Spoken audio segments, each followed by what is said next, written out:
So not asking for anything, we're starting to get everything.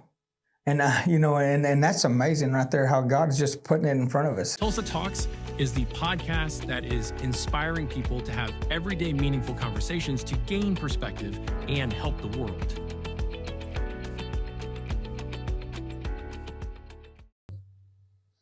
Like I was saying, I think that people put their thoughts into God's ways. Mm-hmm. And I think that we have false expectations of what true love is. And we guard ourselves and we push on things sometimes that should be pulled. But when we push those people that should be in relationships with others, then we push them into that. Mm-hmm. And you made a statement pre-recording about how you have your people. Yeah. Who are your people? My people are the ones that hadn't had nobody stand up for them, really. Nobody stand up for them, love on them, be there for them. You know, I'm often asked, why would you do the things you do? Why would you be over here to pick us up every day? Why would you be in the courthouses with us? Why would you go through all this trouble of just being there for us whenever you have a family at home? You have a wife, you have kids, you have people you have to take care of. Well, they are also my people to take care of. I believe God has placed them in my life and placed them in my temporary care. I want to say temporary care until they can grow enough to be on their own, to serve on their own, to teach them to serve, to teach them to do good for others. Because all I want them to do is just repay that. Because if I can lead them to God, because that's why I'm doing it. It's the love God has put in me for them, and it's to show them that God loves them, He cares about them, and we're gonna all work together and get through things through the love of God. And I tell Josh, I tell all these guys, Jessica, which is a lady I've worked with, that all I want them to do is just pay it forward when they're done and they've grown and they're where they're supposed to be in life. I would like for them to reach down and grab someone and say, "Hey, listen, this is the way we done this right here." Yeah. And it's the way I done it. And that's my ultimate goal, is to build people that will reach other people. And that's how it's a giant spider web, and that's how we grow. That's how we grow to be people that serve the kingdom, that serve others. Yeah. It's just about loving on each other. Yeah. Tell me your history. Where were you in your darkest point? At my darkest point, I would say 16, 17 years old, started running the streets. When I say running the streets, it's a little different than the streets were here in Tulsa. I grew up in the country. We was riding dirt roads, just drinking, partying, things like that. And then it turned to methamphetamines. I think I caught my first shooting charge in 2001, 2002. Was able to kind of get out of that a little bit with some probation and parole. Ended up catching another shooting charge with a drug trafficking charge at probably the age of 19, 20 years old. That set me into Texas prisons, Oklahoma prisons, for about probably 7 years, 8 years total. That was probably my darkest times right there. And it was a short span of about 7 or 8 years of my life that just really was out of control. And that's not short to most people. Well, 7 or 8 years in the prison system. Well, I got some guys that I'm working with right now that's done over 30 years, done over 30 years. Some guys that's just done 17 years. And a lot of people are concerned about a little hangnail that they had, or maybe they're laid on a bill. But these guys are... No, I'm telling you. Different life. And when I went in, my thoughts were, what am I going to do? How am I going to make it? And I started, just like everybody else, I started reaching for something. And this is probably the first time in my life I really started reading the Word, starting to, of course, because everybody's looking for some hope, and we all know where that hope comes from. And whenever you're put in that type of position, you automatically start you start reaching for a higher power. You're reaching to God saying, hey, listen, I need some help and I need to get through this. And what I need to do, Me. That's it. You're just trying to survive. You're trying to take it's almost like you are when you're in addiction, you're all focused on yourself. You're just focused on yourself. When you're a regular human being, most of the time you're focused on yourself. You're focused on yourself. And that's a sad place to be. That is a sad place to be, because when I come out, I didn't have nobody, and I didn't have anybody to show me that, you you need to work on yourself. You do. You got to work on yourself because you got to grow. You got to grow. But, when I came out, I went to work in the oil field and spent the next 20 plus years in the oil field working. Better than prison? Better than prison. All I did was work. I'm telling you, I was ready to not go back there. So all I did was work. I built a little small trucking company and had some luck with that, and was able to financially support my family and myself, and actually did really well. And that's some of the stuff I implement in the program that we got now is the worth ethics. But, I still stumbled along the way because I hadn't fully given myself to God. Yeah. What do you think about the importance of purpose and work ethics and that sort of thing? Purpose and work ethics. These guys has got to have it. They got to have a direction. They got to have a mindset to grow as they go. That's just something I've always said. We grow as we go. These guys have got to have the mindset to move forward, to reach for the things that they want. And here's something else, that I try to teach them is that you can't get it all in 2 weeks. You can't get it all in 2 months. That's something I tried to do when I came out. I thought, you know what, I got to have this stuff. I've only got this short little amount of time, and I've got to get this stuff now. So, and I think that's a big fail when we get in a big hurry. We've got to take our time. We got to, serve the church, serve others, serve God. There's certain steps that we need to take in order to be successful. And I didn't get that when I got out. I'm telling you, I was fortunate. And now I've been taught through church, through the school ministry at Guts, through the internship at Guts, through just my surroundings, the people I've surrounded myself has helped me grow and learn that, hey, you can't get all these things like that right there. How important is mentorship? Mentorship's key. That's number one right now. I've got some of the best mentors in my life right now that help me every day, that I was just on the phone before I came in here. And, I drove around for probably about an hour around this place just praying and worshiping and saying, God, listen, I want the right words to come out of my mouth to reach people, to say, hey, look, we all need to gather up, be together, and work as a team.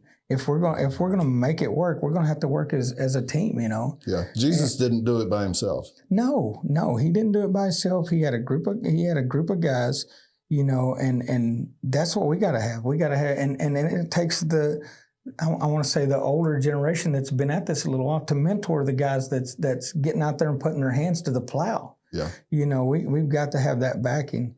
And I'm fortunate enough that, with the Woodlake churches, Guts Church, Cedar Church, some of these guys that's been in ministry for a long time say, hey, we got you. We love you. Are any of them younger than you are physically? Well, yesterday was my birthday, so I got a little closer to them. But I think most of them, most of them are a little older. They're a little older, and that's some of that growing for me. That's growing and pruning for me. I get pruned on all the time. I don't, growing's fun. Growing's fun, and you're just spreading out. But then every once in a while they'll reach in and prune me a little bit, and I'm like, man, dang, that kind of hurt a little bit. That kind of stings, but that's part of growing as you go. Go as you grow. Is being pruned also. Yeah. And that's something I love working with these guys. They've not been pruned on, so some of them react to it a little different, you know. So the average guy that comes into your, what is it, a process, your life? What do we call them? How I tell you, what's your system of helping people? well, right now, you know, as of Monday, all my paperwork and all my stuff just went through the deputy state warden. So now the process of getting people in my facility is they've put it all through every facility in the state of Oklahoma. So, and I don't know how many there is. I've not looked it up, but it seems like there's quite a few of them. And so my process is, you know, these guys are to fill out an application.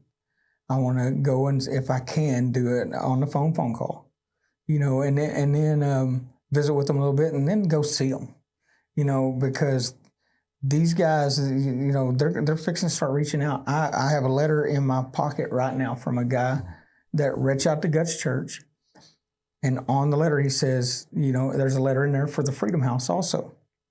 These guys are reaching out. They're reaching out of the penitentiaries. They're reaching out of the mental facilities. They're reaching out of these different places. And we've got, I'd say our main objective is we need to be reaching out and grabbing them. Because right now they're at a point where they need help. Just the same point I was at when I went in. You know, I was reaching for something, and I needed a mentor. I needed God, you know. So I think as a church, as a group, as a whole, that we should be reaching in there and getting these guys while they're reaching out, while they're wanting it right now. Yeah, because that can change pretty quickly when people don't get help. They go to help themselves the only way they know how. Yes, sir. Well, I tell you, if you don't get them when they come out of the facilities and you don't put them in your car, and they could go right back to the streets within 10 to 15 minutes of them being on the streets, they could be right back into anything. Because, you know, as soon as you get released, you got bills. You don't come out with a job, you come out with bills. Yeah. And when you come out with bills and no way to pay them, that's overwhelming. You're like, oh my gosh, what am I going to do? Go back to what you know. Yeah. If somebody doesn't teach you something different. Go back to what you know. And all these guys know is to just take, not give. So we've got to grab them. But they've got to take. To be able to give anything, you have to receive. And who are they going to receive from? That's right. I tell you, so, you know, picking them up and being with them every day for the first 2 or 3 weeks is very crucial. I'm telling you, hands-on, and I've not completely figured out how I'm going to be hands-on with every guy that we're starting to receive. You're not going to be able to. You're going to have to build a team. Yes, we're going to have to build a team, but it's very crucial that you're with them for the first 2 or 3 weeks right there. They got probation, they got parole, they got we have to go to CREOs because they have to be. You know, they have to go through an assessment. They got they call in every single morning to see if they got a drug test. They got a line that they call into. So these guys come out with no transportation, no money, no mentors, no support at all. And they got all these things to do. So they're set to fail in a certain sense that if somebody ain't there with them to help them, you know, and I've, you know, so far I've dedicated myself to doing that. And it's a big learning and growing experience for myself also. Sometimes the schedules are so hectic and chaotic that it's hard for them to be employed so that they can pay those fines and those bills and get to places they need to be. Absolutely. Me and Michael Thomas, which Michael Thomas is ex-house, we have worked together with a lady by the name of Jessica Bradford. Jessica Bradford, had so many different court cases, drug court, family court, all these different things in her life that hindered her from having a full-time job. Mm-hmm. So with that comes the challenges of they want $50 here for this class.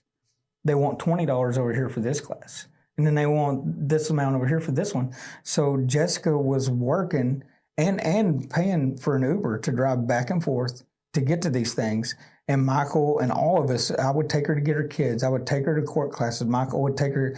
It was a giant team effort to get Jessica on her feet to where she was able to make it. That girl right there, I'm going to tell you, if anybody wants to see what it looks like to want to make it, she's the one. And she's still going through those things. But right now, she has 2 vehicles now. She has her kids back at home. She's got a 2-bedroom apartment. And she has worked through every one of those. But the only way she would have never been able to do that on her own, she was going to fail, But we put God in her life first. And then we started just being there for her. Whenever she called, we was there. And we've got to build a team that's able to do that and willing to do that. And it's a big sacrifice because, it's not all the glamour everybody thinks, The end results is amazing. Getting to watch somebody serve God, getting to watch somebody, succeed and love on their kids, and become a big part of your family. These people are my family now, I love them. And just watching them. People need to have the first things first, which is God first in all things. Absolutely. And they need to have a desire to live better, to have a better life. And that's the first thing is, how do you guys help people have better soil for themselves, in themselves? Because if you plant the seeds just haphazardly, then that can really slow down your ability or inhibit you from helping the people that are ready to receive it. I think a lot of that tilling the soil comes with serving. I think so. For the individual themselves, you help them find a place to serve. Find a place to serve. I'm telling you, Bridging Hunger is one of the most amazing places. The church over here, Guts Church, you can serve over there for Friday groceries. Bridging Hunger has a schedule, and you can get on their schedule and you can get on their list, and they'll send you where they're going to be, what time they're going to be there. Woodlake Church down there in Turley, they do a Bridging Hunger there on Fridays. But serving the community and watching these people come up and get a plate of food, watching these people come up and get groceries, it's tilling the soul. I'm telling you, it's like, oh my gosh, this feels good. How much has it helped you to serve? Oh, God, I'm telling you what, these guys help me as much as I help them. Sometimes they're like, why do you do this? I do this so I can grow too. I do this because it helps me be where I need to be, because we're no different. These guys, and once I tell my story to people, they're like, oh my gosh. Yeah. I've even had them say, oh man, you're worse than we are. I said, what are you talking about? Worse than you are. Come on now. Jesus said something like, I didn't come to be served, but to serve. To serve. And he's supposed to be our role model, mentor, savior. Yes. And if he did not come to be served, but to serve, then why are we as a human race, as Christians even, thinking that we are to be served instead of to serve?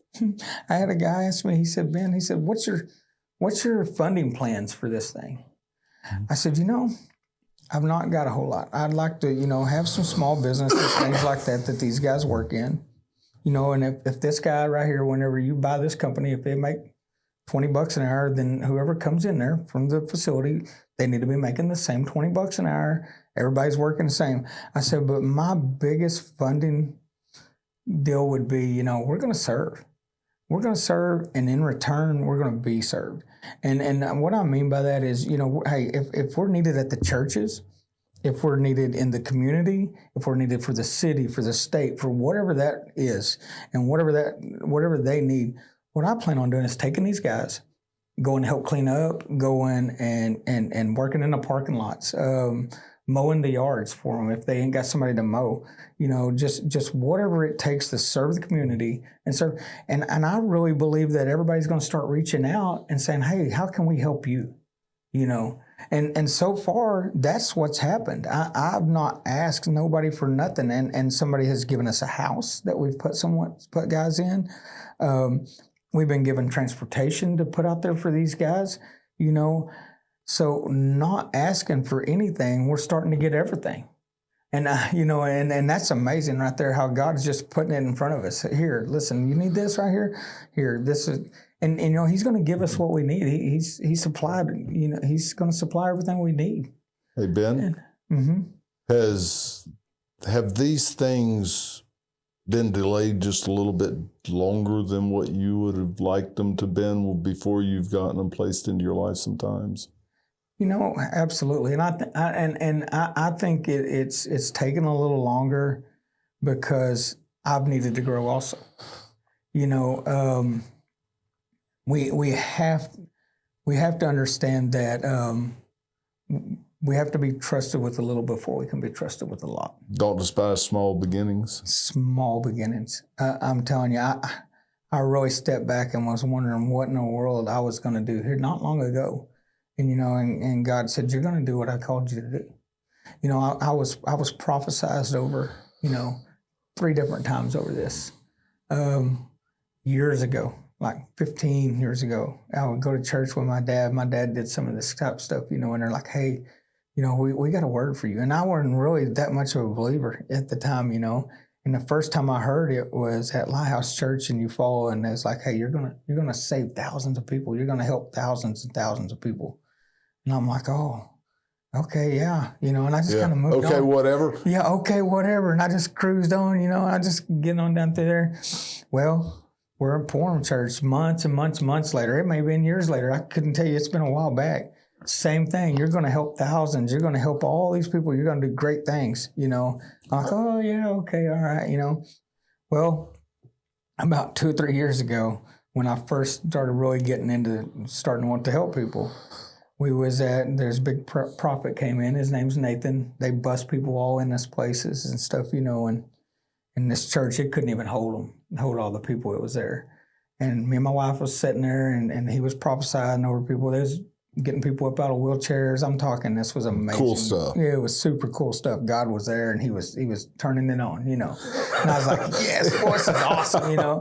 And I'm like, let's go. So me and my wife, we decided, you know, it's starting to slow down, shut down. We're going to get out of here before all these cars and everything starts moving, you know, because we're wanting to get out of the parking lot. Yeah. I mean, there's thousands of people here. Look, I'm telling you, it just gives me chill bumps every time I talk about this. Come on now. And we, me and my wife were ready to leave, and I hear something coming down the hallway. We're plumb out of the main sanctuary down the hallways. Getting out. And I hear something coming down through there, and here comes Nathan and his whole camera crew. And he grabs us up in the middle of the hallway, and there's nobody but just a few people in the hall. I can't, it's just, you know. and he's like, hey, listen. He said, I've been trying to get to y'all all night long. He said, I know you've got some questions, talking to my wife, and you've got some questions on what's going on in your life. He said, but I want to tell her, first off, you go with him and you trust him, because God's sending him to do great things. And I want you to go with him. It gets me pretty good. I'm just telling you. Yeah. And that was my last comment. I was like, all right, that's it. You go with him. Yeah. What did he say about you? He said, you go with him because he's going to go do great things. And he said, you go do what you're was called to do. And I'm like, okay, all right, here we go. You know, I go home. I'm living on Lake Eufaula. I go home. I'm laying in the bed, you know, and I'm sitting there thinking. And I said, you know, I'm supposed to go. My wife was, well, what are you going to do? I said, I'm leaving. She said, when? It's like 10 o'clock at night. I said, I'm leaving right now. She said, are you kidding me? I said, no, I'm leaving right now. What'd you go do? I went and hooked onto my camper. I grabbed all my clothes out of the closet. I stayed the night in Guts Church parking lot. I slept in my camper. I pulled it out to Lake Sky 2. We stayed there with 2 kids in that camper about as long as we could stay there. I'm telling you right now, the kid's about to whoop us out of the camper. And finally, I ended up moving into Jinx, and I started serving at the church. I'm telling you, just serving, just getting all God I could, you know, because I knew that's where I was supposed to be. And for that season, I knew I was supposed to be in the church. I was supposed to be in the internship. supposed to be going through the school ministry. You was talking about Kevin McDougall. He's one of the mentors in my life. Kevin is an amazing. His character. Oh, he's an amazing guy. He's a fun guy. And he's one of those mentors. Smart guy. That's just sent me a deal the other day. It said, "Hey, listen, let's have dinner." And that's to sit down and Kevin will approach me and say, "Ben, what do you got going on? How are you doing?" And we need those kind of guys. Sure. But I knew for that season that this is where I was supposed to be, and I was supposed to be serving God, serving others, and just building myself. And then I was driving down the road, and I thought, you know what? I'm going to help at some of these prison ministry deals. This is always what I wanted to do. Yeah, Gus started doing that just a few years ago. Yeah, they started working in like Dick Connors and some of the other facilities. I called Michael Thomas at Exodus House. I said, "Hey, I want to volunteer. How do we do that?" He said, "Are you kidding? Hey, they weren't used to people. Hey," and that's something everybody's got to work on, okay? Because he wasn't used to having a volunteer. That's not the way it's supposed to be. We should be volunteering at these places. We should be giving our time to some of these facilities. Yeah, people don't understand how beneficial it is to volunteer. If everybody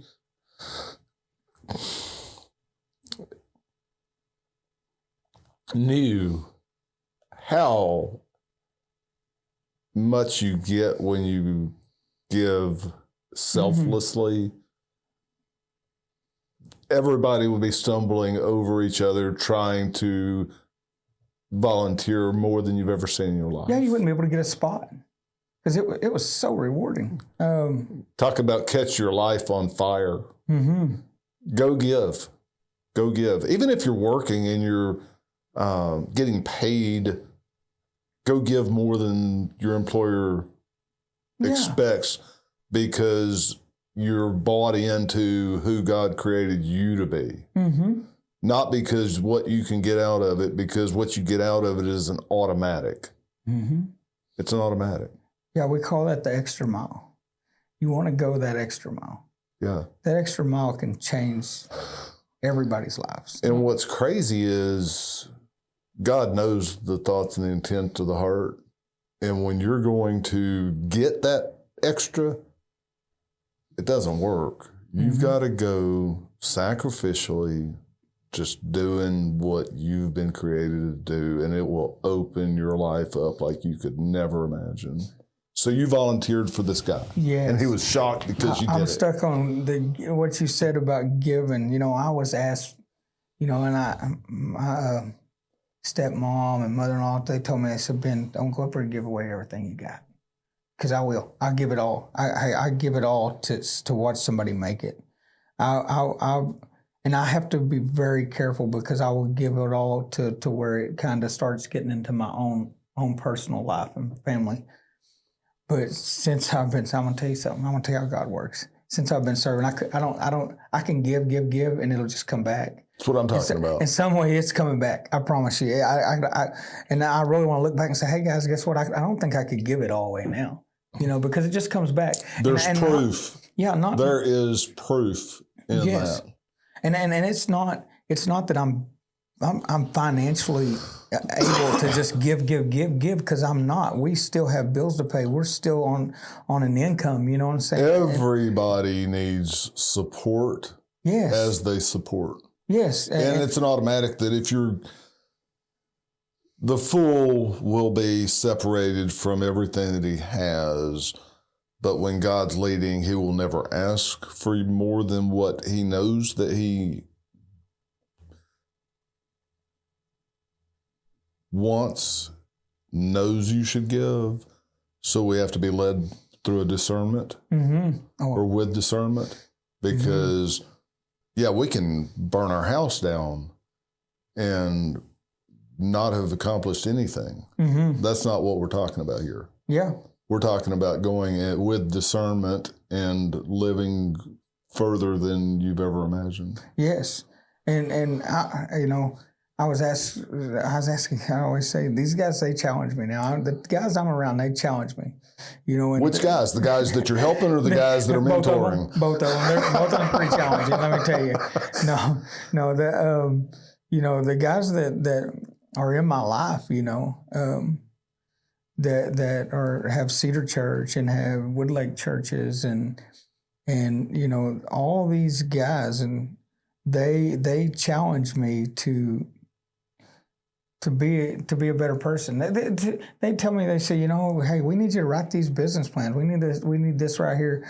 And, you know, and it's all to help me grow. And then at a recent dinner, they was like, Ben, one day, you know, you'll be able to help, you know, all you want to, because you'll have the funds and the means to help all you want to. You just keep believing, keep pushing, and you keep doing what you're doing. And as you go, you're building your credibility. You know, you don't have no funding from nobody right now.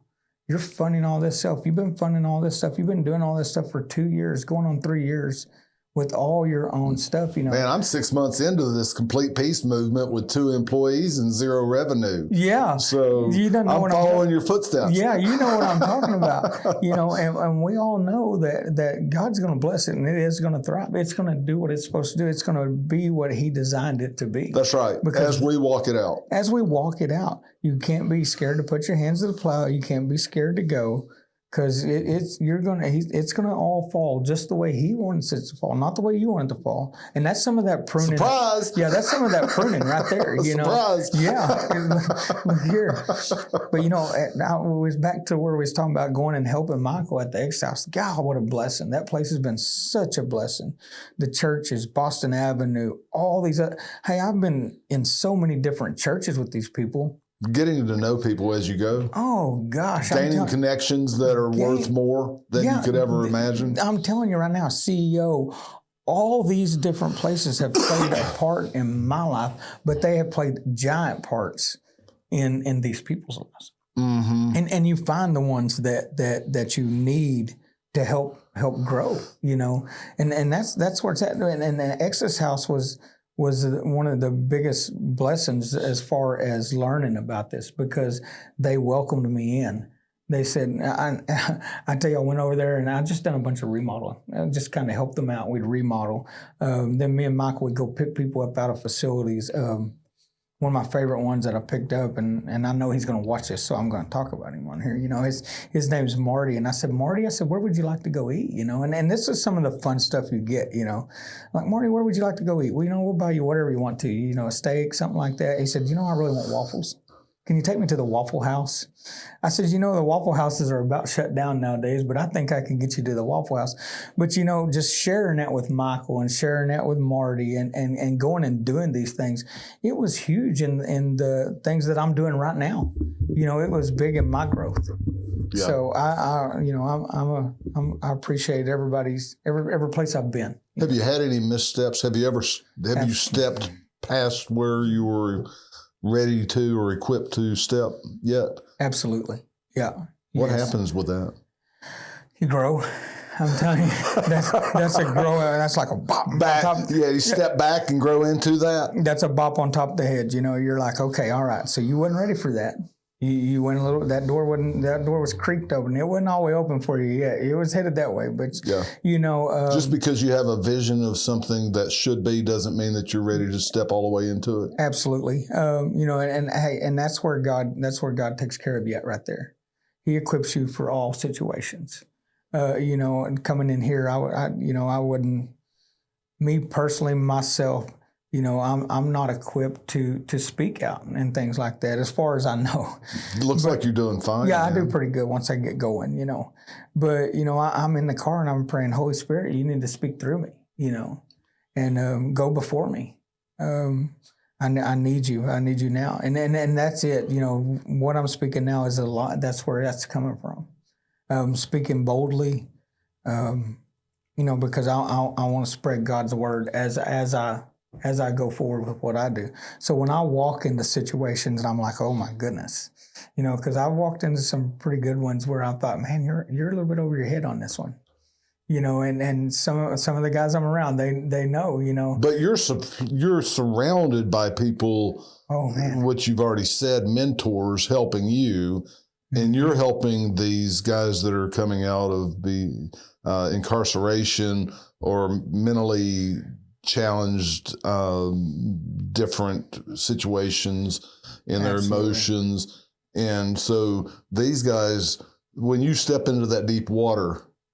You have people around you that can help you Yes, navigate sir. that. Absolutely. You know what? Pastor JJ at Woodrow Church, amazing mentor that stood beside me and said, listen, here, Ben, this is the way we need, this is how we love these guys.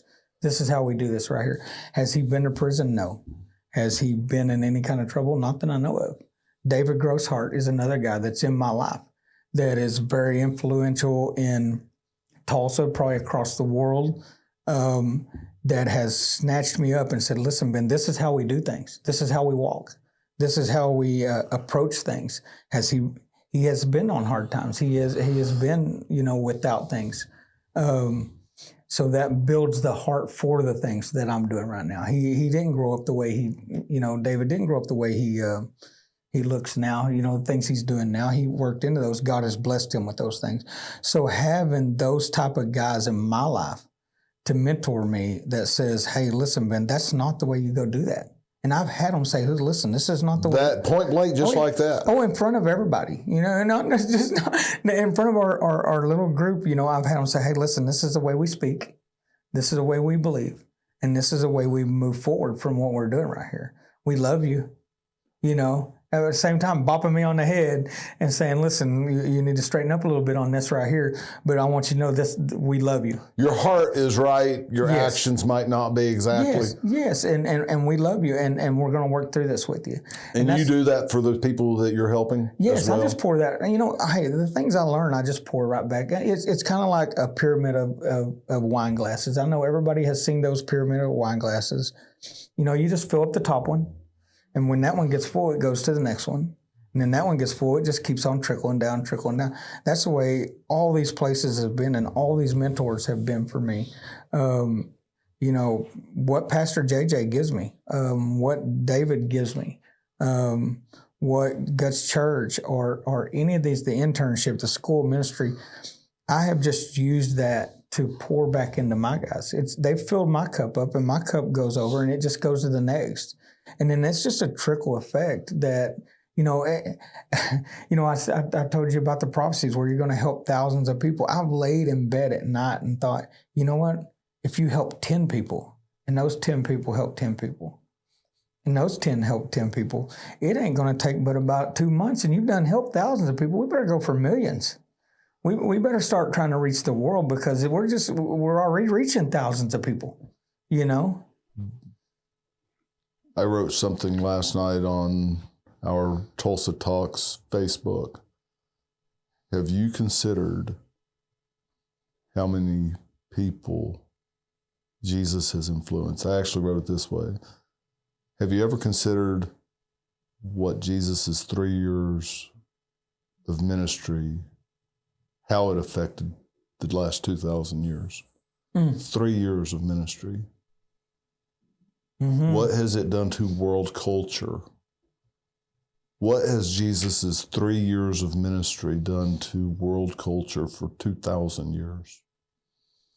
Yeah, there's the wine glasses right there. That's mind blowing. It's my, yeah. You can't. That's even if he's not the Son of God, which I know that he is. I know that he gave his life for my life to be ransomed, and that he was resurrected, and that he's ascended, and that we have every right to be seated in heavenly places with him. I know all that to be true. But even if it wasn't,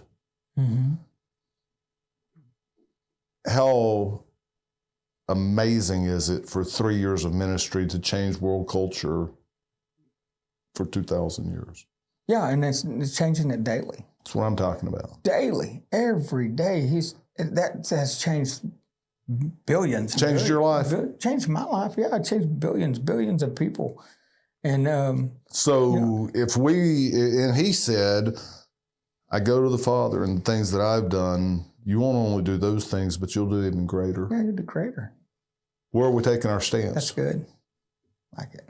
Where are we taking our stance? Yeah.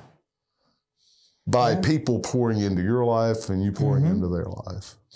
Yeah, I could just sit here and I guarantee both my hands wouldn't hold the numbers of people that's poured into my life. It's just like you have, just walking, even that right there, even what you said just now, to think that I won't use that. Because I will. I'll say, listen what Jesus done in 3 years. Because now I'll just take that and I will give that to my, and that's what it's for. That's what my speaking to you is for, and everybody's speaking. It's to give back. Give it to somebody else. We give to, we got to give back, and that's how I operate. It's just the wisdom of everybody, because we can learn something. I got guys that sit in classes and I go, oh my gosh, why am I sitting in the class? I said, you can learn something from everything, every little bitty thing, if you just take the time to listen and learn from it. We had a men's group meeting when I was going to Guts Church, and I rode motorcycles with them. And back when Tougher Than Hell was still a motorcycle rally. And we had a men's meeting, and there was this book, something about how do you keep a good marriage or create a good marriage or something like that. And one thing stuck with me, a fellow's comment. Out of the whole thing, one man's comment stuck with me. This book is nothing but a bunch of words, just like all other books. Within a year, he was divorced. Apparently, he was dealing with something already. And instead of receiving that knowledge and transforming his life, he rejected it too. Sad. Yeah. Very sad. And what we're talking about here today is listening, paying attention, discerning what we should receive, and going forward with that as strongly as we can to pour into other people's lives. Yes.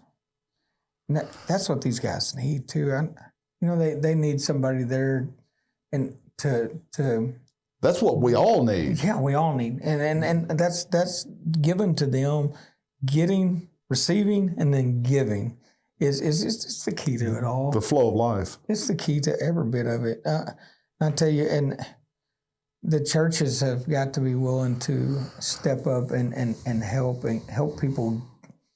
Not just give financially. Everybody wants everybody to give financially, Give me your 10% plus some extra, and we'll take care of these four walls and do what we can at our facility and equip you to go, is what I know happens at most churches. Yes. But, not just giving the financially outside the churches, it's the church's jobs. It's the church's jobs to step out and say, listen, we'll support you.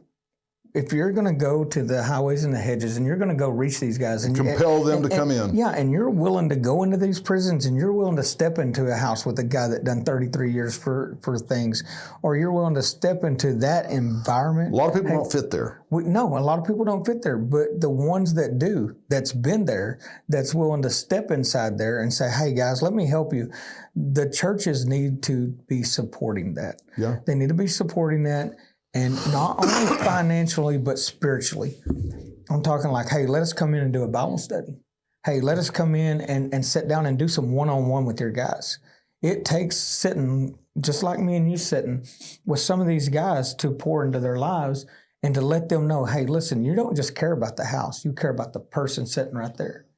And to sit down with them and to have that one-on-one conversation and to see where they're at spiritually, where they're at mentally, and where they're at emotionally in their life is a big thing. It's a very big thing. Yeah. And we need church leaders. We need just church members, people, elders that can speak not only into their life, speak into my life too. I got to have that. And I get that because I have those. But, we've got to have a big support system financially and emotionally from the churches, And sometimes I see that, and sometimes I'm like, golly, we fall short. We fall short of that. And sometimes I get frustrated and I'm like, oh, God, what's going on here? Well, you just keep doing what you're supposed to be doing, and the rest of it, I'll take care of the rest of it, What's amazing or interesting to me is I didn't know the guy personally. This is a story that I heard. But he was going to the prisoners and helping them, trying to help them the most that he could. And he would go around to Sunday schools and speak in front of churches and whatnot. And he was, help me, help them. That was his message. Help me help them. Help me help them, please. Limited amount of support. And he switched the message. If you don't help me, these people are coming back into society one way or the other. Yeah. And they will hurt you and our society if you don't help me. So he switched it to, instead of helping me help them, help me help you. Yeah. Help me help you not have that in our society any more than it absolutely has to be, because we're equipping them to be part of our team instead of against our team. Yeah. And these guys, they right now, they want help. You know, I talked about earlier, But you put somebody in a pressurized situation when they know no other way out, and they're going to go to what they do know. They're going to reoffend. And that's where we get our recidivism rate. It's way up there. It's higher than it's been in years. And that's because of the world, kind of the way society is now. You know, everything we see kind of draws them back that way.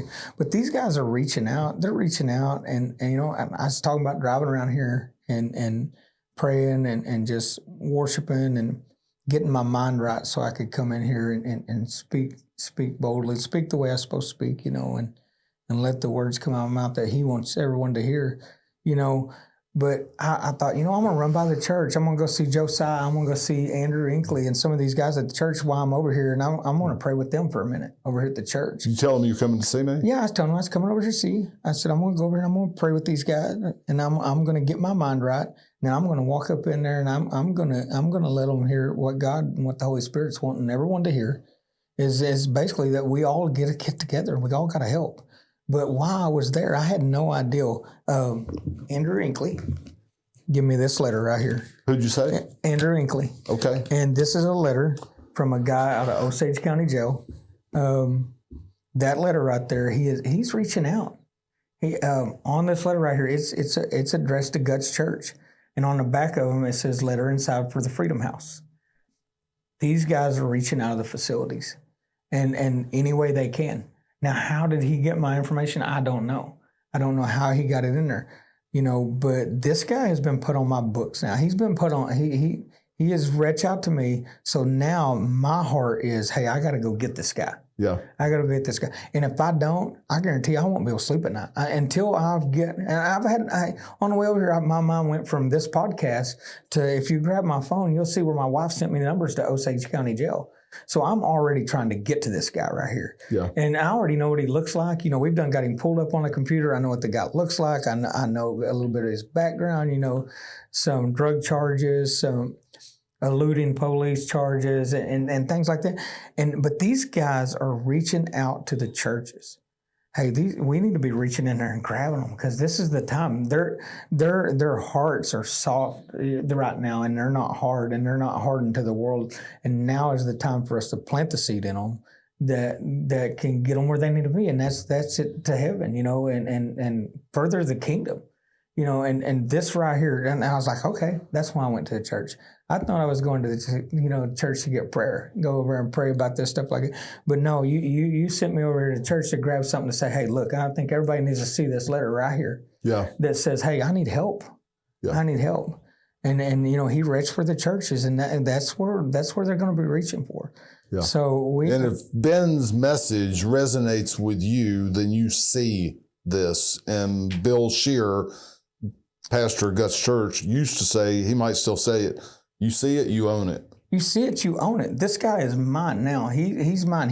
And if you're seeing Ben, yeah, and you are connecting with what he's telling you, there's no chance that this is only by happenstance. Mm-hmm. You see Ben, he's resonating with you, you own it.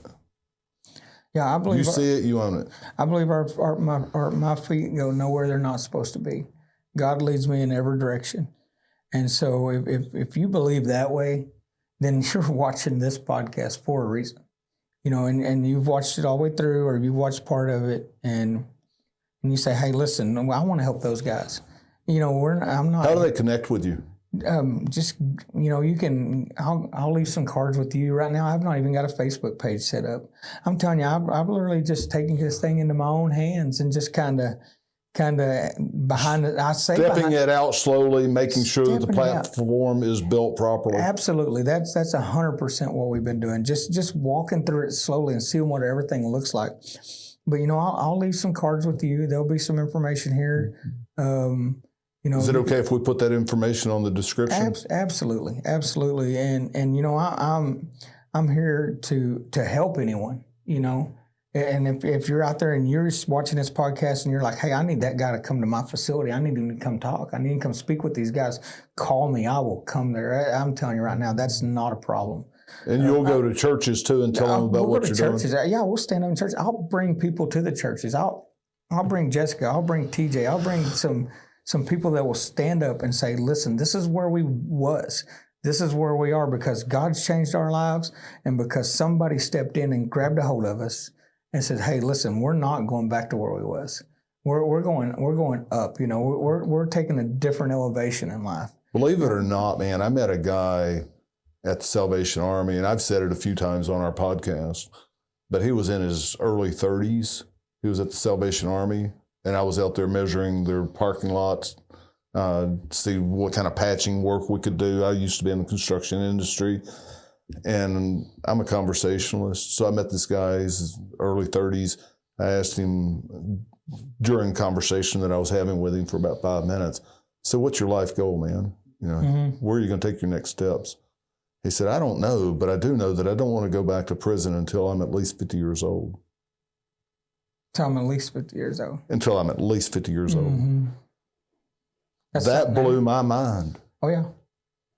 That blew my mind that somebody had the aspiration of staying out of prison for a certain amount of time. Instead of that's furthest from most people's minds in normal society to ever go to prison, let alone put a timeline on it. Yeah, he done spoke it right back into existence. It's bound to happen. But with people like you reaching out to people like them, yes, who are your people, and people coming up beside you and helping you do that, society can be better.